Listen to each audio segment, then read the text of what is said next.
Exode 2, analyse géopolitique de l'Égypte pharaonique, une vérité cachée sur l'éducation africaine de Moïse.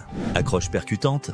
Et si Moïse, le plus grand prophète d'Israël, n'avait pas grandi au milieu des Hébreux, mais dans les palais dorés d'une Afrique noire, royale et puissante?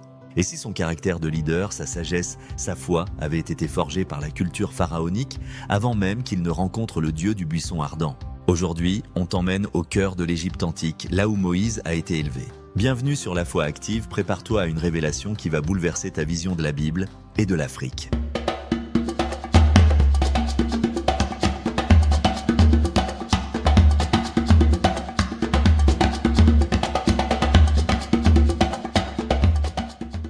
Le contexte biblique. Exode 2, 1 Dès.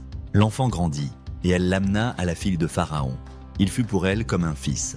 Exode 2, 10. Moïse n'a pas seulement été sauvé. Il a été adopté dans la famille royale d'Afrique, élevé comme un prince de Kémet, dans la grandeur des temples, des pyramides et des bibliothèques. Son nom même, Moïse, qui signifie tirer des eaux, fut donné par une princesse noire, membre d'une des plus anciennes dynasties du monde. Ce n'est pas un détail, c'est la matrice de son appel. Géopolitique de l'Égypte pharaonique au temps de Moïse. L'Égypte n'était pas un simple empire, c'était une superpuissance mondiale. Son influence s'étendait jusqu'en Nubie, Soudan actuel, en Libye et au Levant. Elle dominait militairement, économiquement et spirituellement. Et surtout, c'était une civilisation noire.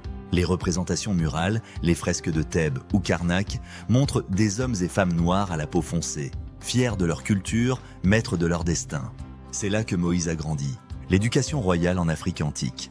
Dans la cour de Pharaon, Moïse reçut une éducation complète. Sciences, mathématiques, astronomie, philosophie et rhétorique, stratège militaire et art de gouverner, spiritualité cosmique et symbolique sacrée, Actes 7, 22.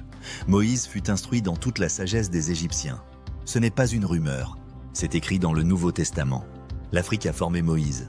C'est en Afrique qu'il est devenu leader. Le Kebra Nagast est la royauté spirituelle africaine. Le Kebra Nagast raconte que les dynasties éthiopiennes sont liées à l'Égypte antique et à la lignée salomonienne par la reine de Saba. L'Éthiopie reconnaît Moïse non comme un étranger mais comme un frère élevé dans la sagesse noire. Le lien est profond, ancestral.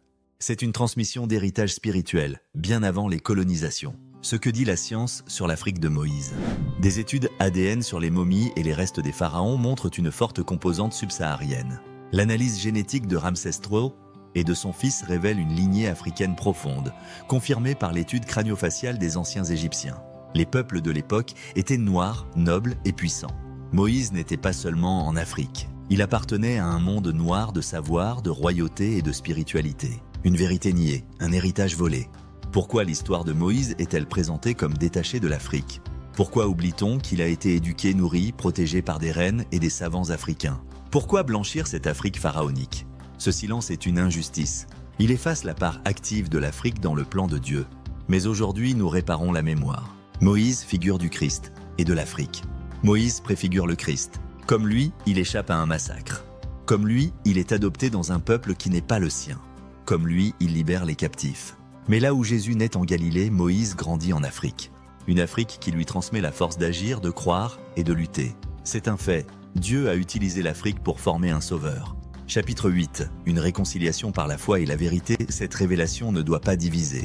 Elle doit réconcilier les peuples africains avec leur propre héritage biblique, les chrétiens du monde avec la vérité de l'histoire, les générations futures avec la mémoire et l'espoir. Moïse, formé par l'Afrique, rappelle que le plan de Dieu est universel, mais que l'Afrique y occupe une place centrale. Et toi, que fais-tu de cette vérité? Cette vérité te libère-t-elle? Te blesse-t-elle? Te rend-elle fier?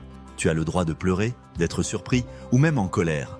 Mais surtout, tu as le droit de transmettre, de réécrire l'histoire avec justice, foi et intelligence.